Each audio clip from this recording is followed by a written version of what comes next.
Audiolibro El sol de mi voluntad, Luisa Picareta, por María Rosario del Genio, Librería Editorial Vaticana. Traducido por Luis Antonio Gallo. Capítulo 5. El primer matrimonio místico. La preparación. ¿Hay un motivo para este tenor de vida de Luisa? La respuesta en aquella que llegará a ser su misión. Se le explica al Señor mismo diciéndole que la quiere preparar al matrimonio místico con él, y pidiéndole participar no solo en el dolor por las ofensas que recibe de los hombres, sino también en el gozo de la unión en el cual todo será común. Jesús continúa repitiéndole, casi como si Luisa no hubiese entendido bien, que de ahora en adelante sus aflicciones, sus padecimientos y sus consolaciones serán de Luisa, y los de Luisa serán suyos. Unirán todos los intereses y las cosas propias de tal modo que no se podrá decir esto es mío y esto es tuyo, sino que todo será común para ambas partes. Las demandas del esposo no tardan en llegar, y son muy precisas y exigentes. Jesús quiere de parte de ella conformidad perfecta a su voluntad, hasta hacer de modo que la suya y la de Luisa coincidan. Es necesario además desapego absoluto de todo, de tal modo que todo lo que es tierra sea considerado por ella como estiércol y podredumbre. Horrible ya con solo verlo. Las cosas terrenas, en efecto, para Luisa, aun si ella no tenía hacia ellas un cierto apego, solo con tenerlas alrededor y mirarlas oscurecen las cosas celestiales e impiden la realización de aquel místico desposorio ya prometido. Jesús además desea ser imitado en su pobreza terrena. Luisa debe considerarse en su lecho como una pobrecita, que se contenta con todo lo que tiene y agradece en primer lugar a Jesús y después a sus bienhechores, acogiendo todo lo que le es dado, sin preguntar nada y sin preocuparse de lo que hace bien o mal. Con santa indiferencia debe someterse a la voluntad de los otros. Matrimonio místico en los místicos y en Luisa. En este punto abrimos un paréntesis para captar mejor lo que el Señor está proponiendo a Luisa cuando le dice que le prepara el matrimonio místico. En la literatura religiosa existe, desde la antigüedad, el uso de la imagen del matrimonio entre el hombre y la mujer para expresar la unión entre Dios y su pueblo. La antigua alianza de Dios con el pueblo elegido está marcado por un carácter nupcial, y como consecuencia la idolatría es considerada un adulterio. El Antiguo Testamento vuelve a repetir a menudo que Dios ha conservado siempre su amor real, aunque éste ya lo haya traicionado con otros ídolos. Y a través del profeta Oseas anuncia, te haré mi esposa para siempre, te haré mi esposa en la justicia y en el derecho, en el amor y en la benevolencia. Oseas capítulo 2, versículo 21. En el Nuevo Testamento, con la nueva y eterna alianza, realizada en el misterio de Cristo muerto resucitado, Jesús se reconoce como el esposo. ¿Pueden acaso los invitados a las bodas estar en luto mientras el esposo está con ellos? Mateo capítulo 9, versículo 15. En otros pasajes, Jesús paragona el reino de los cielos, con un banquete organizado por un rey para las bodas del Hijo. Mateo capítulo 22, versículo 2. Y habla de las vírgenes que van al encuentro del esposo. Mateo capítulo 25, versículo 1. San Pablo usa el tema del matrimonio para caracterizar la relación Cristo-Iglesia, que involucra a todos los miembros de la Iglesia de este pueblo que caminan la historia a través de los siglos. Efesios capítulo 5, versículo 35. El tema es retomado por varios escritores antiguos. Por ejemplo, hay quien dice, como Tertuliano, que vivió entre el segundo y tercer siglo, que cuando el alma llega a la fe es recibida por el Espíritu Santo. La carne acompaña al alma en las bodas con el espíritu. También otros dicen que Cristo es el esposo, al cual el alma se une cuando llega a la fe. En Orígenes vemos esto. O bien que quien ha creado nuestra alma la toma como esposa en la fuente bautismal. Dídimo el ciego. Entre el alma cristiana y el verbo hay plena conformidad, y ésta se une maritalmente al verbo, San Bernardo. Sí, por lo tanto, Dios encuentra una persona dispuesta a vivir con Él en una unión profunda, en la conformidad con Cristo, muerto y resucitado, realiza con ello un matrimonio espiritual, en el cual la unión de voluntad es perfecta, y el amor muy fuerte, tanto que los dos no pueden ya separarse. Cabalmente porque la persona no quiere separarse más de Él, comparte su proyecto sobre la humanidad, que es el que Cristo ha concretizado, viniendo a vivir entre los hombres, o sea, la realización plena de la criatura. con la ruptura de todas las cadenas de pecado de las cuales el hombre en su libertad puede rodearse. ¿Cómo es que en cambio vemos a nuestro alrededor tanto mal? ¿Por qué los hombres no se dejan conducir por Dios para satisfacer así su sed de felicidad? Un gran santo, el ya citado San Juan de la Cruz, se planteó la misma pregunta, y después de mucha experiencia observando el modo de actuar de los hombres y de Dios, dio también una respuesta. Dijo que las personas no llegan a ese matrimonio o unión con Dios por varios motivos, o porque no se dan cuenta de que Dios puede unirlos así en un matrimonio místico, que todos puedan constatar con un fenómeno visible, o porque no lo saben o no lo quieren, en cuanto que todos saben que el camino es el de conformidad con Cristo, que en términos humanos es el más grande fracaso de la historia, porque no encuentran guías aptas a dar plenamente respuesta a la invitación de Dios, a estar con Él, a superar los límites y los defectos que nacen del egoísmo que el hombre lleva adentro después del pecado original. La persona que acepta esta unión perfecta encuentra a Dios presente en el fondo de su alma, y como Cristo ha aceptado el sufrimiento para abrir el camino al hombre, así ella acepta el dolor y se convierte en reparadora de la ruptura que el pecado ha creado en el corazón del hombre. En ese ámbito se puede comprender el sufrimiento inocente como el de Luisa, acogida y deseada para una mayor conformidad con Cristo y para la elevación del mundo, que todos los cristianos deben tomar la cruz y ponerse en el seguimiento. Cristo es una cosa sabida, pero que de algunos estén marcados por los estigmas de Cristo, como dice San Pablo en Gálatas capítulo 6, versículos 17, es un dato de hecho. ¿Por qué Luisa entra en ese número? Es en algún modo un misterio, pero es también un hecho de generosidad y de amor más apasionado, puesto que en Dios no hay tiempo y todo está presente. Como cuando Él prospecta la cruz a la pequeña Luisa, sabe ya que ella responderá con un fiat generoso y sigue adelante. Es verdad que en todo momento estas personas pueden volverse atrás y que tal vez muchas lo hacen, pero ella no lo habría hecho y por eso Dios quiso hacerle sentir todo su amor y todo su dolor desde pequeña. Luisa ha tenido que luchar con el demonio o príncipe de este mundo, como lo llama Jesús, como vemos en Juan capítulo 12, versículo 31, que desde siempre quiere alejar al hombre de la felicidad verdadera, haciendo brillar ante sus ojos el reflejo de una felicidad a buen mercado, que a veces va a acabar en una crisis existencial llamada depresión, mientras otras veces se convierte en evasión en paraísos efímeros. El fruto de este matrimonio es en cambio una fiesta continua, con el conocimiento del Dios viviente, con la fidelidad a la alianza con la humildad. La persona en cambio recibe dones espirituales a menudo desconocidos, que se vuelven visibles en el servicio material o espiritual al prójimo. Esto crea la diferencia en el plano humano. Muchos dones se ven. En el plano espiritual, en cambio, ni siquiera la persona las más de las veces los ve porque en confrontación con la santidad de Dios ve claramente el propio pecado. Pero la energía espiritual que el amor de la persona emana va en beneficio de la humanidad entera, más allá del mismo cuerpo místico de Cristo, o sea, de aquella realidad que llamamos comunión de los santos. Es decir, una especie de solidaridad, una de las palabras más usadas hoy y que ve implicada a tantísima gente.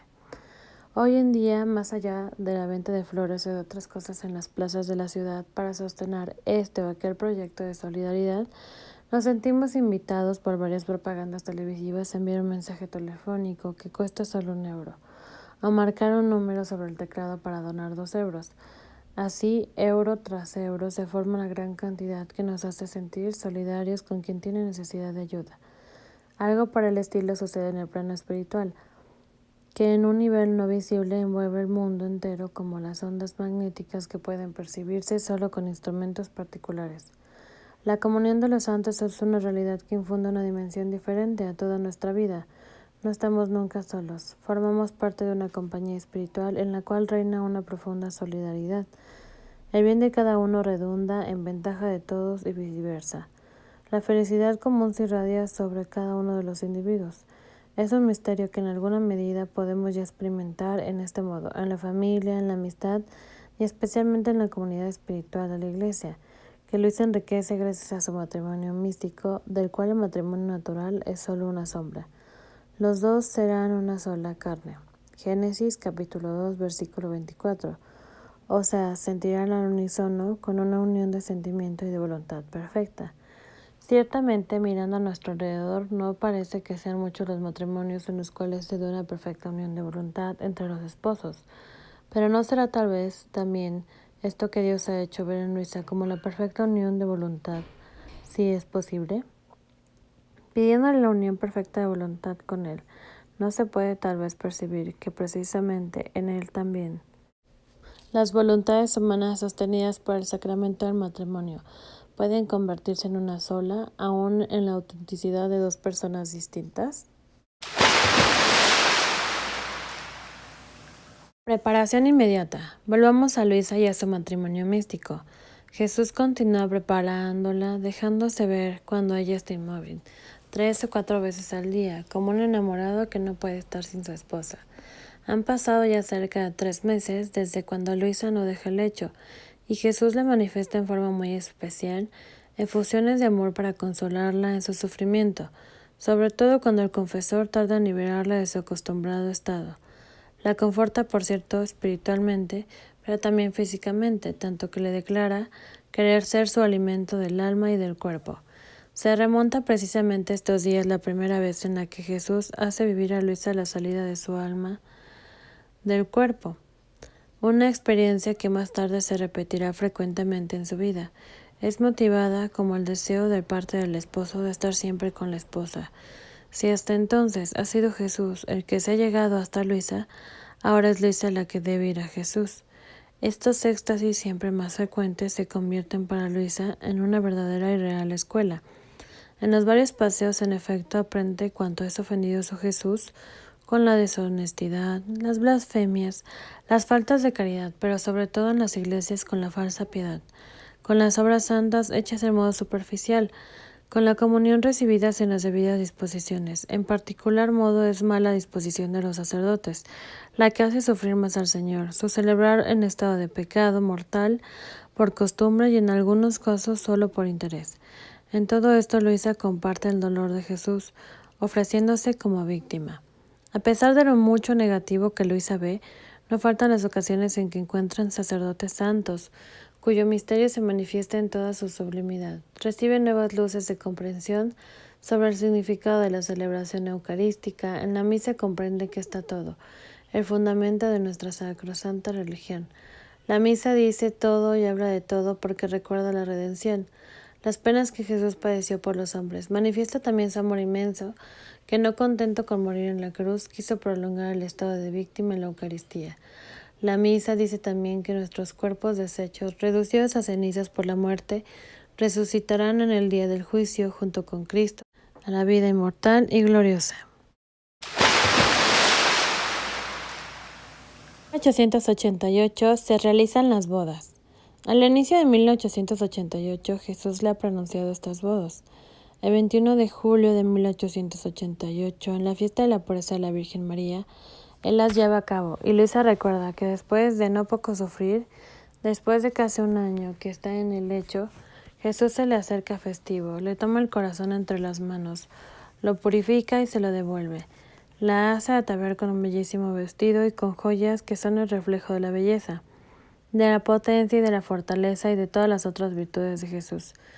Finalmente, después de haberla coronado, la cubre hasta los pies con un velo que se convierte en una verdadera torre de defensa contra los demonios. Al sentir su narración, viene a la mente el capítulo de Ezequiel, capítulo 16, versículo 8, en el cual el esposo adorna a la esposa con todas las joyas más bellas. Finalmente, después de esta minuciosa preparación, la mañana del mismo día Jesús se hace ver de nuevo completamente afable, dulce y majestuoso al mismo tiempo junto con la Virgen y Santa Catalina. Se canta un himno angélico, y mientras Santa Catalina asiste, la Madre del Cielo toma la mano de Luisa y Jesús le pone en el dedo el anillo. Sigue el abrazo y el beso de Jesús y de María. Después tiene lugar un coloquio lleno de amor. Jesús expresa a Luisa el amor grande que le tiene y Luisa expresa a Jesús el amor grande que le tiene.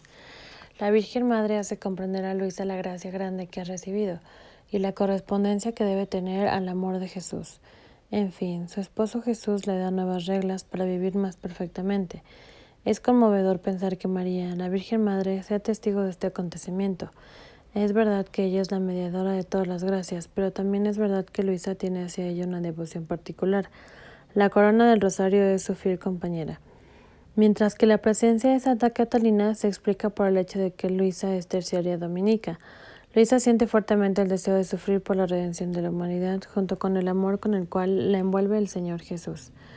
Luisa está ahora en el grupo, a menudo ignorado, de amantes, y vive este gran misterio de la paz, en la serenidad y en el servicio al prójimo. Quien la ve como petrificada puede pensar que duerma, y no sabe que el corazón vela. Salmos, versículo 7, capítulo 16. Como dice la Escritura, en la inmovilidad y ese corazón palpitando al unísono con el de Cristo continúa salvando al mundo. Después de la espléndida experiencia de las bodas, Luisa continúa su vida simple, si bien extraordinaria.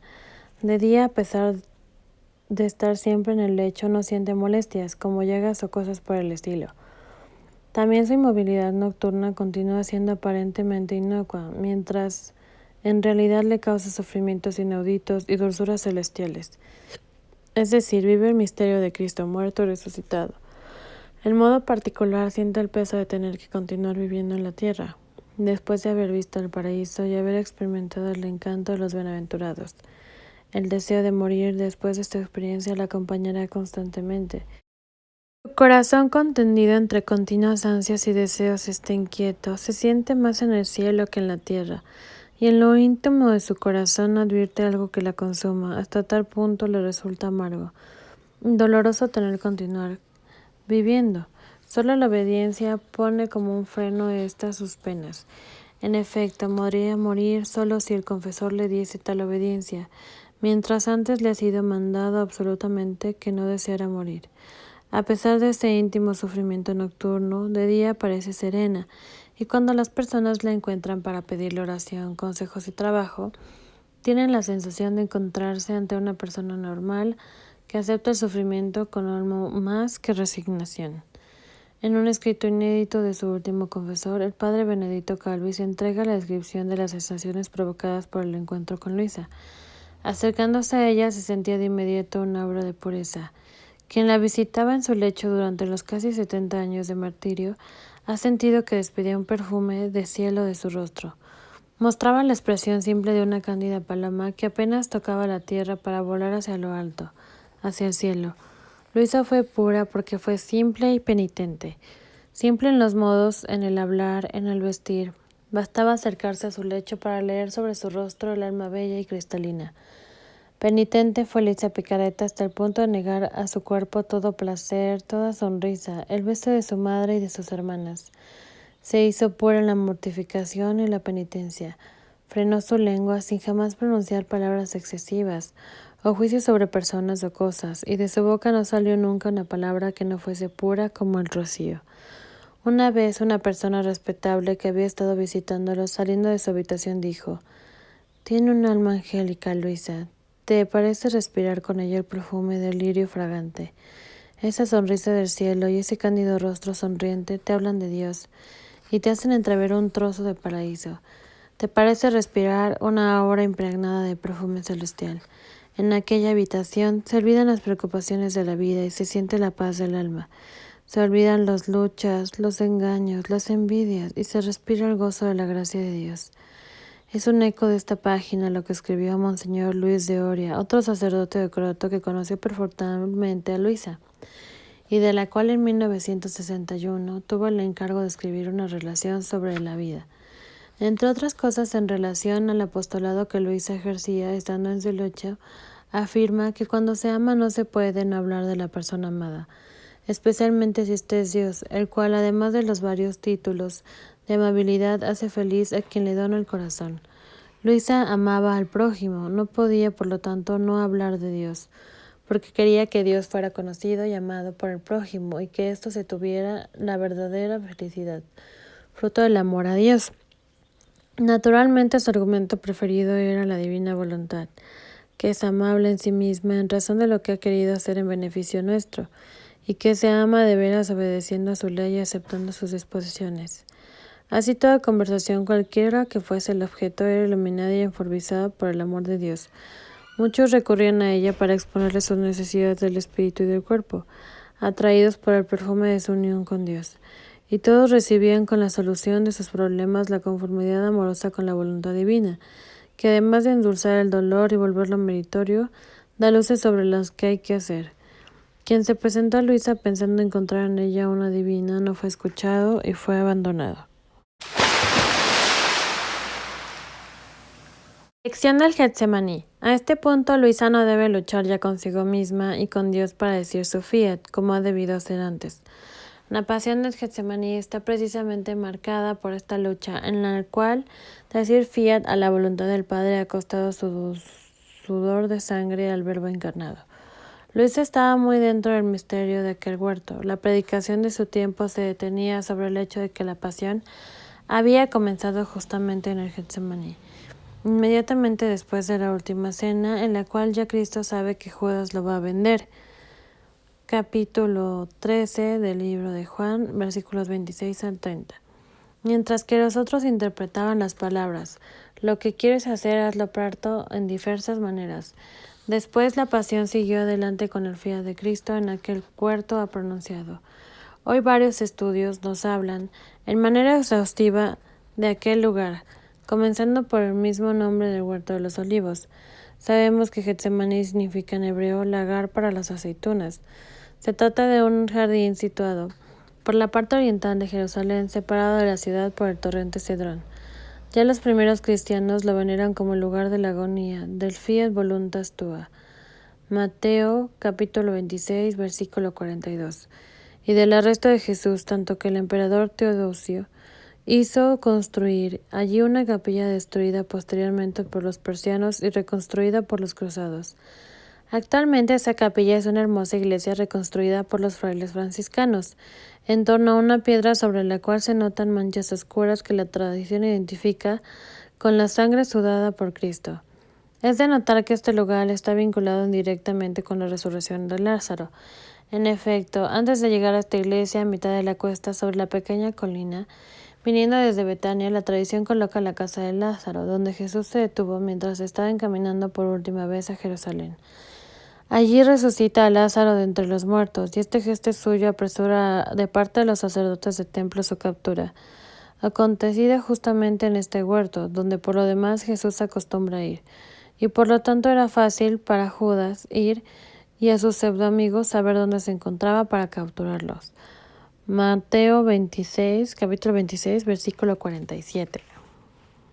Paso decimos que este es tal vez el lugar más frecuentado por Jesús cuando se dirige a Jerusalén.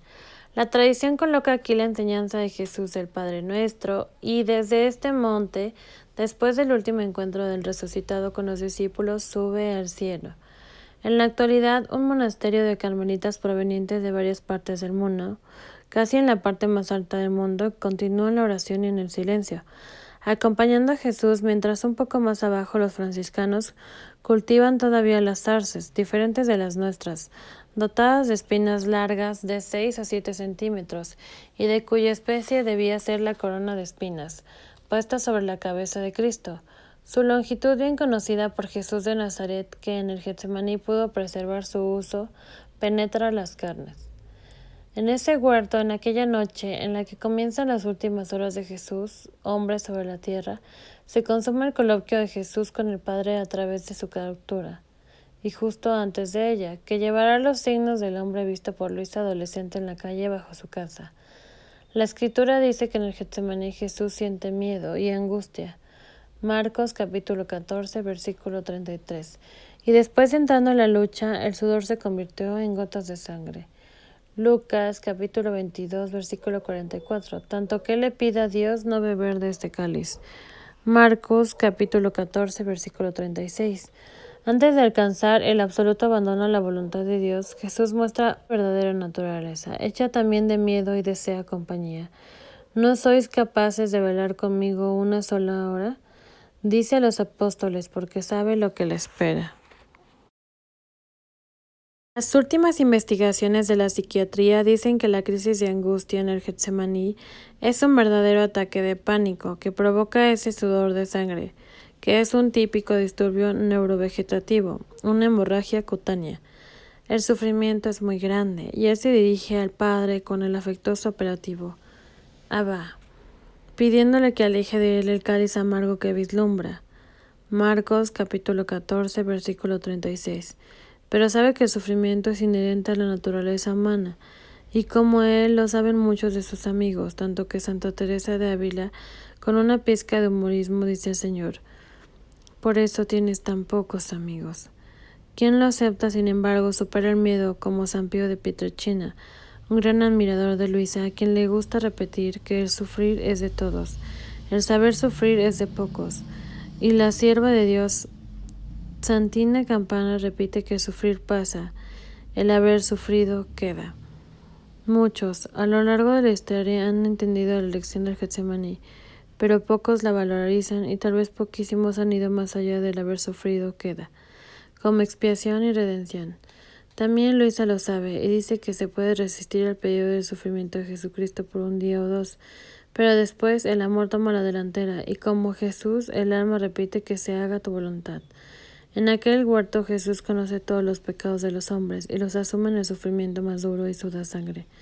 Sin embargo, cuando así su voluntad ha sido dicho, viene un ángel y lo consuela, como consuela con las otras criaturas fieles a él que pronuncian su fiel, compartiendo su mismo sufrimiento, no de manera superficial, sino con conciencia de completar lo que le falta a la pasión de Cristo por su cuerpo que es la Iglesia.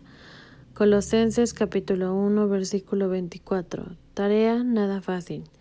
En efecto, no será nada fácil tampoco para Luisa, pero precisamente en ese fía del hombre encuentra el lugar y la finalidad para la cual ha sido creado. En él, no como lo quiero yo, sino como lo quieres tú. Luisa fue preparada al matrimonio místico, y partiendo del fiel de Jesús pronunciado en ese jardín, comienza su inmolación, ante todo para consolar a su esposo, como repitiendo la acción del ángel de Getsemaní. En Jesús, además, ella se siente también asociada a su obra en favor de todas las criaturas. Reparece aquí la clave de lectura de toda su visita. Comunión de los santos en el cuerpo místico de Cristo, construido por el ya, sí, del sufrimiento asumido y por el real no aún de la redención del mundo entero. Solo partiendo del fiat primeramente de María en la encarnación del Verbo y después de Cristo en el Getsemaní, se explican algunas vidas que el imaginario colectivo llama víctimas del amor y del dolor, pero que son la punta más avanzada de una situación que involucra a cuantos, encontrando a Cristo, se ponen en su seguimiento. Para Luisa, así entre dolor, amor y trabajo pasa un año y llega otro.